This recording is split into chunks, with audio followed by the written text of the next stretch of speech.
Okay, worded problems or bills. So the first thing you'd want to think about is the present meter reading followed by the previous meter reading. The first thing we would want to do, or your first mark, would come from subtracting those two numbers together.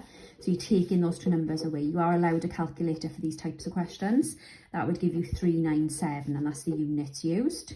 The second mark would then come from looking at the price per unit. So you take your 397, that's the amount you've actually used.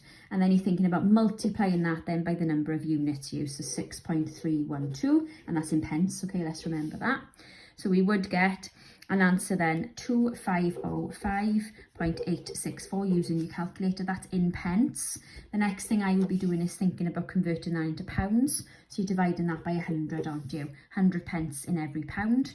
That would then give you £25, and don't forget 2 decimal places in terms of pence and pounds towards the end. So this was the number unrounded. Okay, that's what we get so far.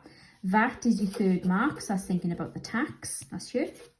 And that's only after we've calculated everything else.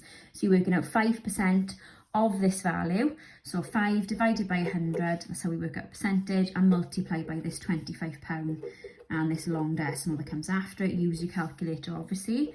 That will give you 1.252932. Don't round anything yet, keep it until the very end. And then your total bill is obviously where your final mark comes into play. So you're taking the amount for the units, which we worked out here. And then don't forget, tax is something you need to add on at the end. 1.252932, and the total then you will need to round at the very end, okay, because you're thinking about money. So you'll have 2 decimal places, and that would give you the total bill or total cost of your gas bill.